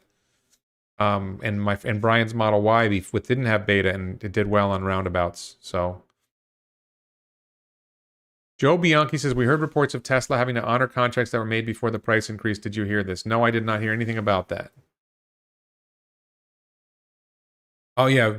Mitchell Rollridge talking about where to view Starbase from, the launches. 3.5 miles, really. KSC, Kennedy Space Center, is 6 miles. BFR, the Starship will be very loud. Yes, I expect that the Starship Super Heavy combination will be extremely loud. If you're going to be at Rocket Ranch to watch a launch, you are required to wear ear protection. It's going to be very loud, absolutely. Rocket Ranch has 2 sections. There's the where you stay, and there's a viewing area. The viewing area is closer by a significant bit, like 4 miles closer. Sean Thornton says, Warren, do you think it's a good idea to get a personal loan with a low interest rate to buy Tesla stock? I'm not a financial advisor. I'm not a professional financial advisor or investment advisor. I'm not qualified to give investment advice. I will say I would not do that. I have not done that. I don't think, for me, that's not a good idea. For you, I can't answer that question. There's nothing special about my roof. We're getting concrete tiles put on a roof. What would the tour be? Okay. So we've been in this for an hour and 15 minutes. Tesla Tino lives about a half hour from me. Yes. Oh, Black House Bruce says, try a polydrop teardrop trailer. I've looked at the polydrop teardrop trailer. I think it's the P17A, but that is in California, and I don't think they're selling them in the US. USAEV says the travel trailer with the best range is the lightest one. I believe that is actually incorrect. I believe that aerodynamics matters more than weight for a Tesla, because once you're going 70 miles an hour, the aerodynamic drag is a much bigger issue. Ben Pena, did you talk about your prototype car with K10 Omar or your brother? If so, what's their opinions? I talked about a couple of my business ideas with them. I would say that they were good listeners, and I would say they didn't necessarily have a whole lot of feedback. I think that they have other things on their minds. Talked about a lot of different things. I don't remember any particular feedback from them. I've talked to my brother about everything, so my brother has all kinds of feedback for me. But I'm really driven by my vision of it rather than what somebody else says about it. Could we see Tesla jump to $3,000 a share by the end of next year? Yes. I mean, this depends. I think the biggest question is how much... Mark Flott, please be stupid and buy a Plaid. I think this depends on how well the ramp goes for GigaTexas and Giga Berlin. If those ramps go well and they start producing, hundreds of thousands of vehicles out of each factory, and Tesla delivers, let's say Tesla delivers 1 million vehicles this year and is on pace to deliver 2 million. I mean, I've already heard Tesla is already at a run rate of over 1 million vehicles a year producing vehicles. So I don't think they're going to hit 1 million vehicles this year, but 900,000 is not out of reach. I think 850 is going to happen, but maybe it'll be 900. If they overperform, there's some projections that quarter 3 is going to be bigger than I think. And then you get into to 2022, and Tesla starts producing out of GigaTexas and Giga Berlin. If they ramp well, if the supply chain problems get fixed, if they ramp well, if FSD Dojo comes online, FSD gets a lot better, a lot of factors that could really drive up the share price a lot. Absolutely. Mark Plot says 3,500-pound Airstream trailer. There's a I've been watching these videos. There's this small Airstream trailer. I have to find a place where you can rent a travel trailer. I don't know if that's done. I want to see if I can do that. No roof rack. No roof rack. No. I don't want to mess with the range at all. When do I plan on releasing my EV and what will be the price point? The plan is to build an alpha prototype of my Podcar EV, self-driving single passenger vehicle. Probably get it built by the spring. I suspect the alpha prototype will suck, but hopefully it will move and it will do what I want it to do. And then if it's good enough and I feel good enough about it, then I will probably move on to building a beta prototype, and hopefully I will self-fund this as far as I go, as far as I can. And I think by the time the beta prototype is done, which is probably another year, maybe, like pay for, like, spend more money on engineering for the beta prototype. And then once I have the beta prototype, if it's pretty good and we have a sense of range and we have a sense of capability, and I have big ideas like the best brakes or no brakes, the best suspension is no suspension. Is this crazy? Maybe, but I'm going to try doing these things. I'm going to do it the wrong way first and then eventually get it right.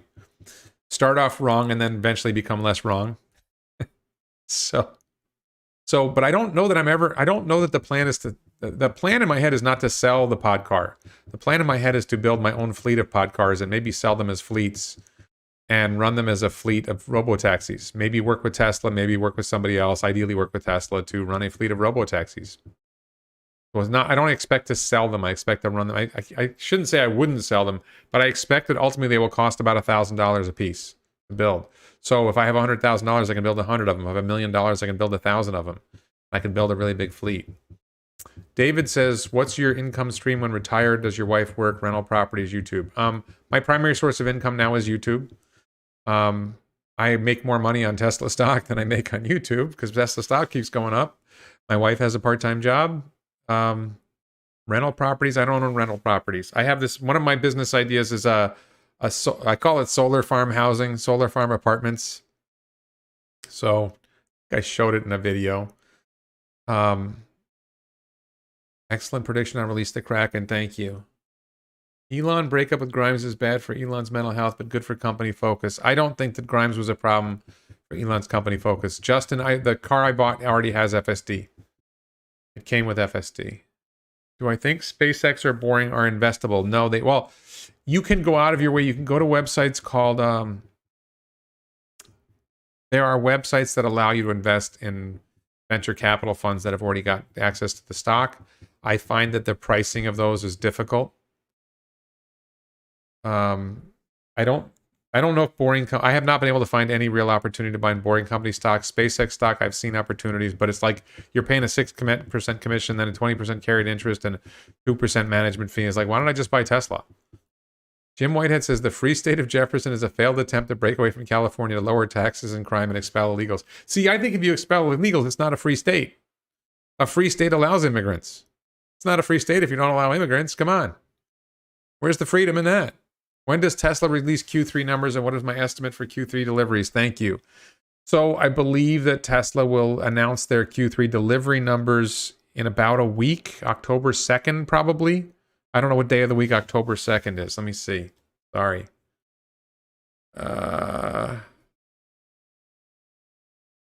So October 1st is a Friday. It may be October 1st, maybe October 4th. I don't think that it's possible to release it on a weekend. I'm not sure. October 2nd is a Saturday.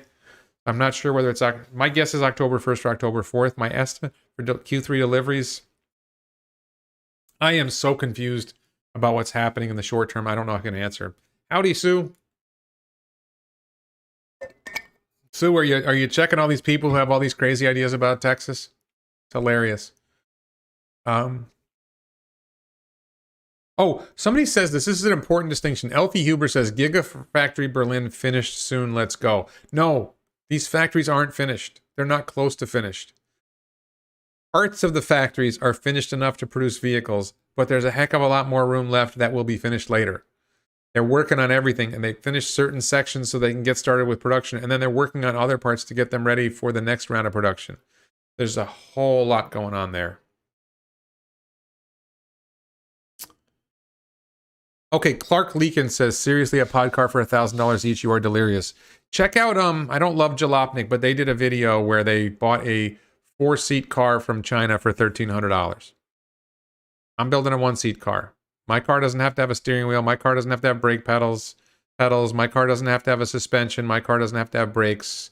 My car should cost less than that. Smaller, lighter. The only thing that's heavier is I'm probably going to have a bigger battery pack. I might have a more powerful motor, but I don't think it's going to cost that much to build them. And listen, when I say that $1,000, that's aspirational. I do believe it's doable. If China can make a car for $1,300 that has room for 4 people and, has doors, my car's not going to have doors or windows. Mine's going to be cheap. I'm pretty confident of this. I think it's going to weigh like 500 pounds with batteries, not including the rider. 500 pounds. That's a lot less mass. So we'll see how this goes. Oh, they do release on Saturdays, Martin. Thank you. Most men are attracted to men like Elon's father, Errol. Yeah, we were listening to Mae Musk's book, and she talked about Elon's father. Did not say nice things about him, I'll say that. Joe Tegmeyer's in the chat. Please check out, in the chat, Joe Tegmeyer. Check out his channel, his drone videos. Thank you, Joe, for coming in the chat. Contrary to what some may believe, I do not own a horse. I don't wear a cowboy hat, and I bought my Tesla from Texas. I love it. They're talking about they think there's something wrong with the water in Texas. What is going on? Any thoughts on Texas abortion laws? No, I don't care. I got bigger things to worry about than Texas abortion laws. The number of people first of all, I'm pretty sure the courts have already suspended application of the law. I don't know. I think that people, the right and the left love to create these fantasy arguments about stuff that's really not that important to distract them from the fact that they're stealing our money and dropping bombs on innocent people. If you don't care that your government is dropping bombs on innocent people all over the world, then why are you telling me you care about abortion in Texas? Seriously. Ask yourself that question. What do you care more about, that your government kills thousands of people a year, or that Texas has some abortion law that probably won't be enforceable because the courts will stop it?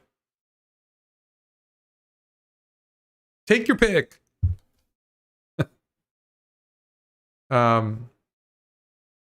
Years ago, arguing with Bears Online, I compared buying Tesla to betting on the Yankees when Babe Ruth played. They didn't win every game, but they won most of the time. Well, I just think that it's even better. Elon Musk is over that. Like I've been a huge Elon Musk fan for a long time, and like my impression of Elon just keeps going up. Just keeps going up and up and up. The what he's accomplishing to create, it starts with PayPal, but currently he's got 4 companies that are innovating with extreme urgency. T-shirt at the top of the chat. 4 companies that are innovating with extreme urgency, just absolute crazy intensity. The 110,000 employees in all his companies, and they're working like crazy. Mark Plot, transport to dialysis. I love that. I'm sorry that you have to deal with that, but the idea of the Podcar to transport people to their medical appointments, absolutely. Let me talk really quick about the other idea, Mark. While you mentioned people ask me about the Podcar, I have another idea I've been working on. I'm going to do something stupid here. Okay. This is a rough design. Maybe I have it on my phone. Better on my phone. Sorry. Just give me a second here. I'm going to find my drawing. This has got to be the worst live stream trick ever. Hey, take me a break. I'm finding a picture on my phone for you. I'm sorry. Oh, here we go. Okay, so let's see if we can see this. There we go. Okay.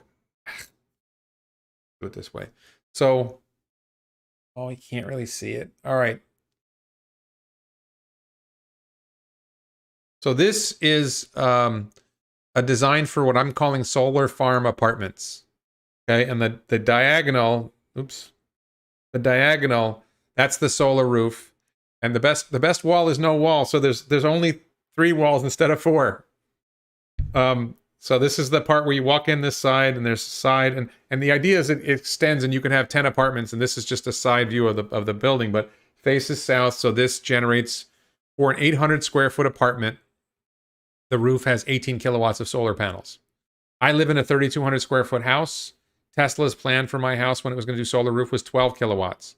This is 4 times the house for 5 people. This is designed for 1 or 2 people, and 18 kilowatts. So the apartments will produce more electricity than the residents will use. The residents will get free electricity. These are going to be low cost to build. I'm working on this design. I'm going to do a prototype instead of the cyber cabin. I'm going to do a prototype of this on my acre up about 2 hours from here. And there's a loft. So this side is 24 feet high, so there's room for a loft area up here. So you got 800 square feet. Big ideas like, you know, if you ever look at trying to build something and you got to get sewage taken care of, that's a problem. You got to do plumbing. You got to have septic tanks or sewage treatment. What if you used incinerator toilets for the poop? That's an off-grid RV type thing, but what if you used incinerator toilets instead? How much easier would it be to build a development if you didn't have to do the plumbing for the toilets? And if you didn't have to do sewage treatment for the poop? I think that's a crazy idea, but it's a big idea, and I think it's doable. And all of a sudden, you've got a solar farm. You build 1,000 units. You're producing. You have an 18 megawatt power plant. You have an 18 megawatt solar plant, and you use megapacks or whatever. And you know now you're providing low cost. I think you're gonna be able to rent these apartments for $800 a month, and you're gonna have free electricity, and you're gonna have free Starlink included. And you know you won't have like 1 Starlink per unit, but you know 4 units maybe shares a Starlink's probably good enough. I have to think about how many units would share a Starlink. Might even be 10 units share a Starlink. I don't know. It could possibly work. Eat It or Beat It says, I think you can care about more than one issue at a time, is dropping bombs on people and banning abortion. Yes, but you can decide which one's more important, eat it or beat it. You can decide which one's more important. And if you think that some unenforceable abortion law in Texas is equally important to the fact that your country is killing thousands of people a year, if you think those two things are equivalent, then you and I differ. I think my country dropping bombs on people is a bigger issue than some unenforceable abortion law. That's an opinion. So composting toilets attract bugs. Incinerator toilets do not attract bugs. Incinerator toilets use electricity, but we have a lot of it. Oh, Lito says you don't think burning sewage will stink. No, they actually don't smell very much. And you vent it outside that. No, the smell is not a big issue. Composting toilets attract bugs is a much bigger problem. So the best panel. So I don't think it's going to be a point to move the panels to track the sun. I think that would be, I want to make the cost of building it really, really inexpensive. I want to make it, Elfie says housing must be prefab or price will never really go down. I was talking to somebody about this idea and they said how crazy it is that we build housing on site. It's like if Ford came to your house and built the car in your driveway. So I think part of this design is what if we built the roof in the factory and brought the roof out and, it was much smaller, it was, let's say 4 pieces to the roof and you put it on all at once. Can we build the thing in like 20-foot long segments and bring them out on trailers and slap it together and put it together really easy? And can we do, concrete is a big CO2 issue. People who know me know I'm not that worried about CO2, but a lot of other people are. And I think concrete's a pain. Maybe we can do some other kind of flooring. Like, can we do some kind of hard plastic floor, subflooring instead? I wouldn't buy Starlink until the bears get busy on it, buy the dip. I don't know. I think Starlink's going to go crazy. Model 3 insurance. I haven't dealt with registering the Model 3 or insuring the Model 3 yet. That's coming. That's going to be a pain, I'm sure. Oh, and I should say about this this housing idea, this apartment housing idea.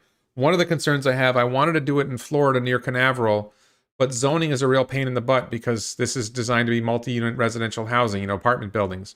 And it's really hard to find good land for that. But Texas has mostly no zoning, so I may end up moving to Austin and building this concept in Texas.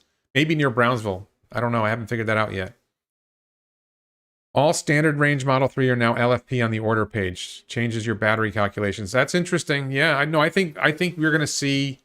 I think they're shifting standard range Model 3 to lithium iron phosphate to free up 2170 cells for Model Y. That's what I think. And there's other issues with concrete too. Alex says it's concrete neutral over its lifespan. I don't know. But I think that if you can make the concrete last longer, or if you can do something that lasts longer than the concrete, that might be better. IKEA flat pack prefab house. Do they actually do that?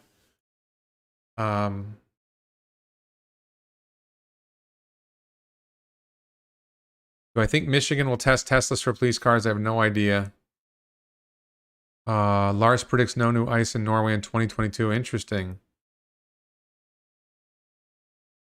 So Matt Senkow, I believe you're incorrect. Solar panels will produce electricity when the sun is not directly perpendicular. It's a slightly lower efficiency. It's not that big of a deal.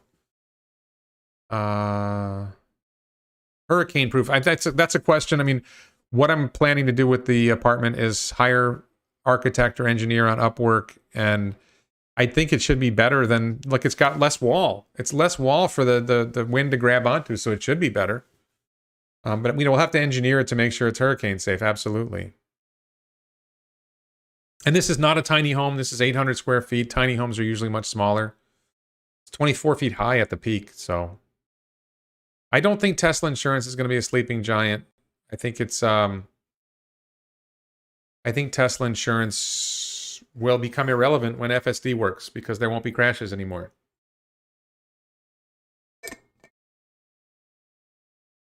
Yes, Jambe, exactly. Zoning rules are a pain in the ass and arbitrary. Absolutely true. Texas largely does not have zoning issues, so it's just, can you meet the other permitting issues, which is a lot easier. Yes, exactly, Ben Pena. The low areas, the low areas are for plumbing. I'm not sure whether I would put the batteries there or not. The batteries need to be accessible, and I don't know how accessible that spot will be. I haven't thought through that question, so it's kind of a good point. But plumbing and wiring can go in the plumbing and wiring go here in the low end, and this is like a low closet, and then you from here it's 8 feet high, so you have living space here. Works out to about 500 plus feet on the ground floor and 250, like 550 on the ground floor and 250 on the upper floor. The best wall is no wall. Absolutely, the best wall is no wall. The best sewage is no sewage.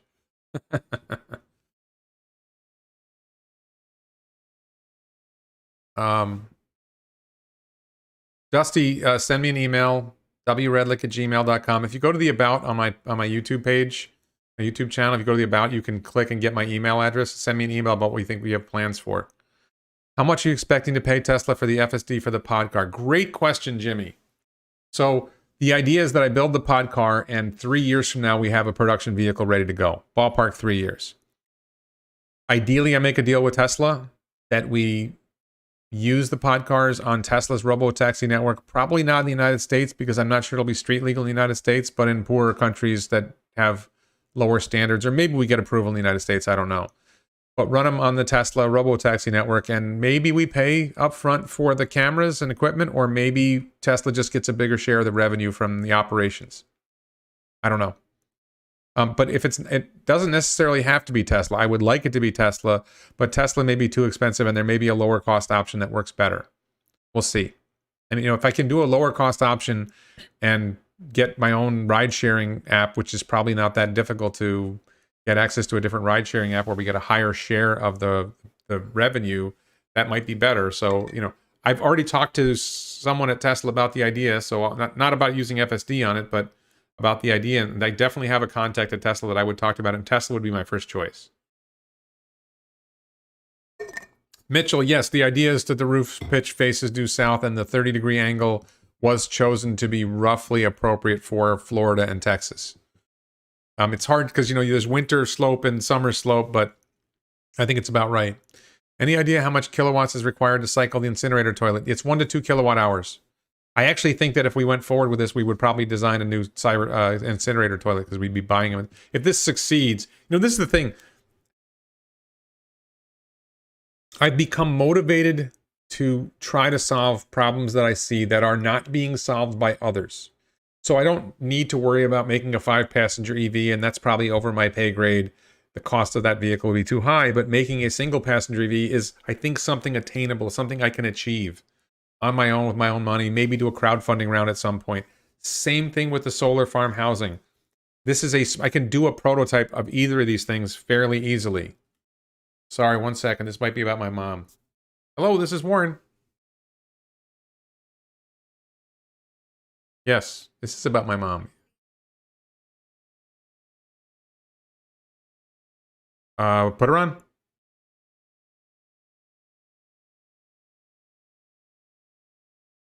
Okay. Thank you. Sorry, just talking to my mom really briefly. Hello. How are you? I'm sorry to hear that. Is there anything I can do for you? Okay, do you need anything? Okay. Yeah. We're coming tomorrow. Steve and I are coming tomorrow. Okay?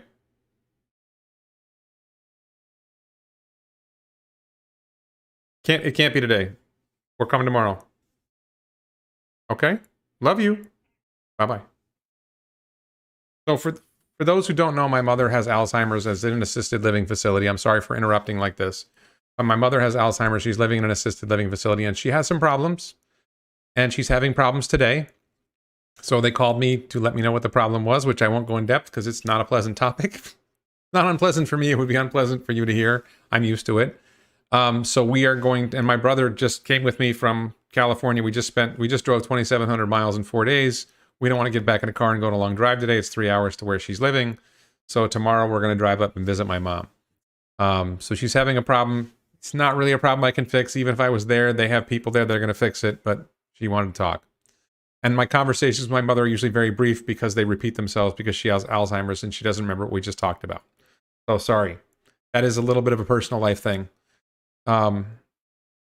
George Hotz has gone totally silent after Tesla AI Day. I don't know about that. I think Tots is doing good job. I think he's making progress. Podcar is a skateboard platform. I do have other ideas for what the Podcar could be used for, but I think the single passenger vehicle is a really good use for the Podcar. Damien says, put all your piping and wires in one wall, maybe also be more. Yeah, I think I haven't figured out all the piping and wire issues, Damien, but definitely something like that. Definitely the piping will go in that small, the bottom portion. There'll be some piping, some wiring there. We'll figure that all out. So sorry.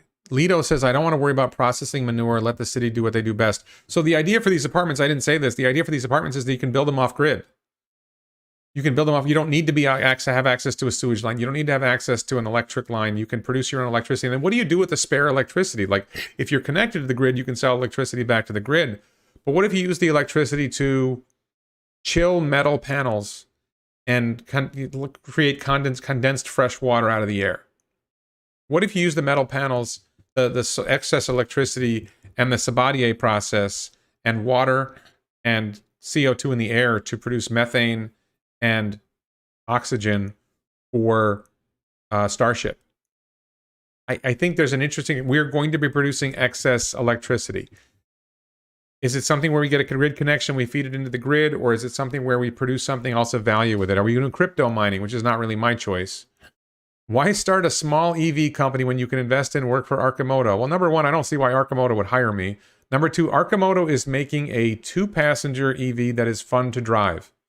I'm making a single passenger EV that is boring to ride in. Okay, it's not to drive. It's not going to be fun. It's going to be 4 wheels instead of 3. It's going to cost a lot. An Arcimoto costs $18,000. I want to build something that costs $1,000. Mine's going to have more range. Mine's going to be better in some ways. Theirs going to be better in others. They're different markets. They're different ideas. But why would Arcimoto hire me? I don't have any special skills for them. Solar Foods, interesting.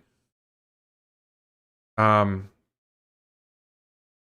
says, just FYI, RVs get about 7.5 miles per gallon. Do I think more in Tesla with trailers? There are already videos with people using Teslas with trailers, and they talk of them losing like half their range. So the question is, so they're losing half the range, which is a lot better than 7.5 miles a gallon still. But the question is, how well can I do? How well can we? What RV will do better at being towed there? Oh, is Tom Nash in the channel? Is Tom? You're supposed to do an interview. Thank you, Tom, for coming on. Let me know when you want to do an interview. Email me. Pick a date. I'm pretty much free from now for a while, so pick a date. You can use this roof. Yes, use the roof to capture water as well. Yes, absolutely. We will use the roof. And, we'll probably, ideally, if Tesla does HVAC, we'll use Tesla HVAC for the apartments. If not Tesla HVAC, I kind of see mini splits working.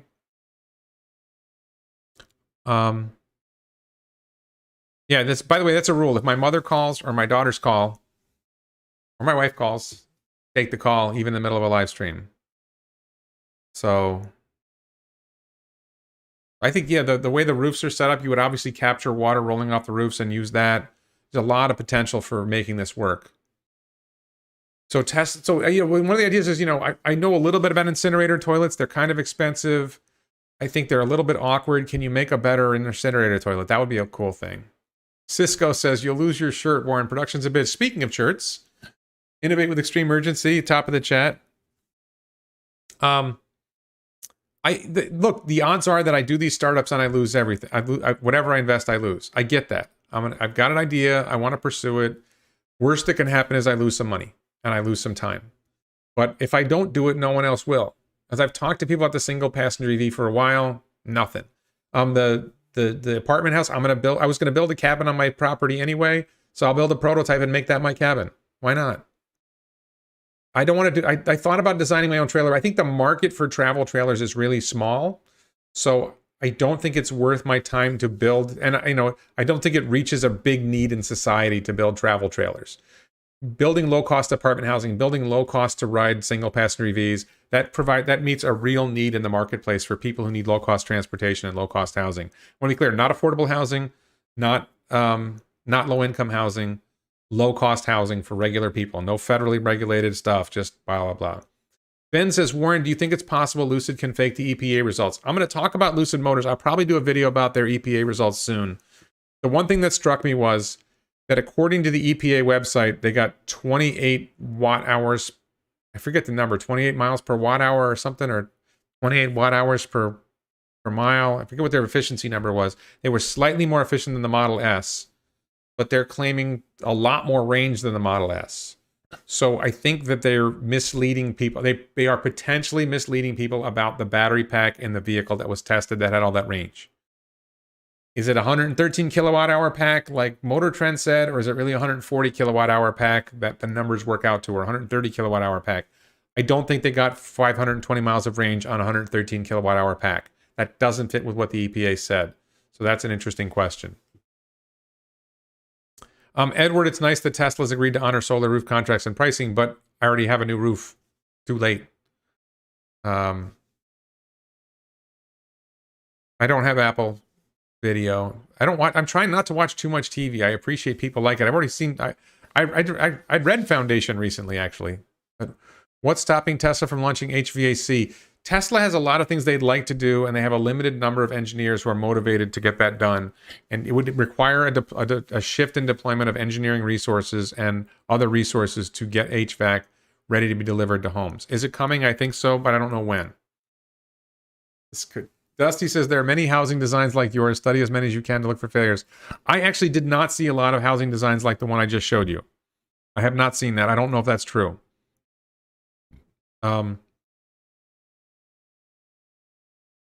Use someone else's money then.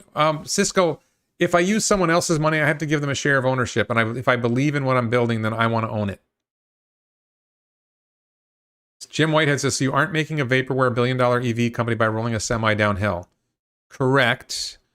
I have two ideas for businesses that I think I can start up, that can take me a few years to get going, that I can self-fund. At some point, would I crowdfund? Maybe. With both of them, I think that the idea is you build a small number of them and you get rents or profits, whatever, from the operations, and you use the profits to grow it more. And if Tesla stock keeps going up like it says, like I think it's going to keep going up, I will have more of my own money to be able to invest in the businesses. And as long as I can keep them my own and not have to share ownership with anybody, I'll be happy. Very possible. I've definitely thought about doing a crowdfunding round for either one of these. Crowdfunding round, you can raise $5 million under SEC rules. Boxable did a crowdfunding round. They raised $5 million. I would do more favorable terms than what they did. But if I think I can afford to do it myself, then why would I bother bringing in other money? And the only reason would be if I can't scale as quickly as I want to. And I'm the kind of guy who doesn't like the hassle of having to share ownership with others. But, there's a good chance that I will at some point do a crowdfunding round. Would I go beyond that? This one guy I was talking to was saying, we'd be able to raise, get a $5 billion valuation if we, go out to venture capital on this. I'm like, that's not what I was shooting for. But I'm not shooting to raise money to have money. I'm shooting to build something that can solve problems. And I think I can start on a small scale and somebody else will figure it out. What was this? Somebody works for a solar company that partners with a company that has solar power, electric water heating units. It might be very useful for you in your construction. I don't think I know there's electric water heating units. I don't think I think the idea is generating electricity and worrying about it. Solar power mini splits. Porch Zombie, if you'd send me an email, go to the about page on my the about tab on my YouTube channel, send me an email. I'd be interested in hearing more about it, but I can't write it down right now. So I do want to hear more about what you're saying.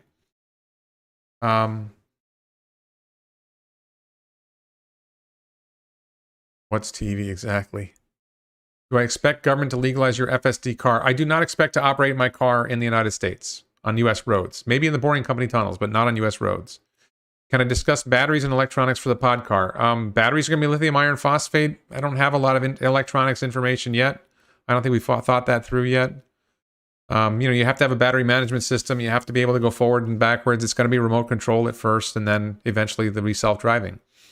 Can Tesla use their tech to disrupt sewage and recycling? Well, I think if you went to incinerator toilets, if you came up with a good incinerator toilet, that would disrupt sewage, but not an existing sewage. It would only be for new homes. And I don't know how many people want... This is the idea, is you want to live really inexpensively and you're willing to make some compromises, and maybe an incinerator toilet's a little bit of a compromise, and some people won't do it and some will. Have I patented anything for the Podcar? No, I don't think patents make a lot of sense for these ideas. I think that the ideas are not really novel, and I think they're going to get copied anyway. They're going to get copied. Whatever I do, it's going to get, if it works, it's going to get copied in China. As soon as I demonstrate that it works, there's going to be 10 companies copying it in China and India. And so it's not really going to matter. Will I patent at some point? Maybe. I don't know.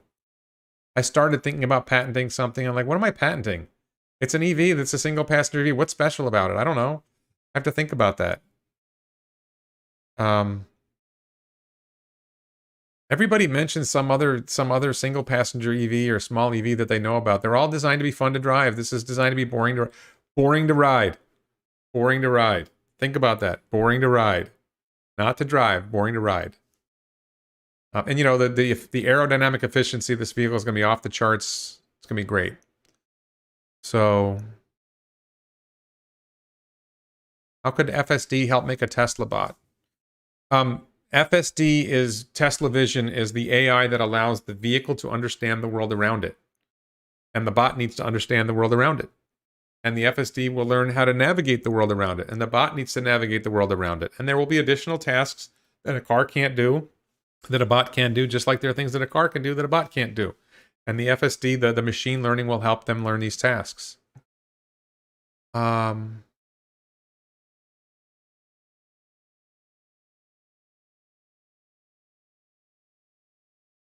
see. All right, we're almost at 2 hours. So, all right. So, I want to. I think we've gone far enough. I'm sorry this wasn't as focused of a talk. I just got back last night. I had an event I had to go to this morning. Next week, I will probably return to our regular format of the channel. And, yeah. So, please, let me thank the Vasa Law Firm in Sweden again, and all my Patreon supporters. Please support this channel on Patreon. Check out the Vasa Law Firm in Sweden. If you're in Sweden, very small share of my audience is in Sweden, so I don't know. But they're my biggest Patreon supporters, so thank you to the Vasa Law Firm. Check out the t-shirts. Innovate with Extreme Urgency is in the top of the chat, and you can get the shirts and the stainless steel water bottle at elonbits.com.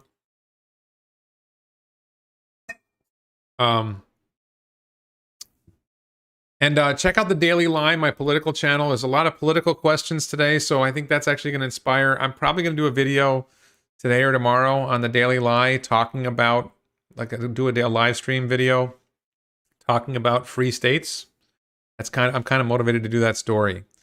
So yeah, I just, I feel like I've covered all the questions. I don't see any new questions. Somebody says you're leaving, feels bad. I don't feel like we're, the audience kind of peaked at 600, and I don't feel like I have a lot more to say. The Podcar will not have airbags. So I want to thank everyone. A thanks to the moderators, to Mark and Carl and Jim Whitehead, for helping supervise the chat.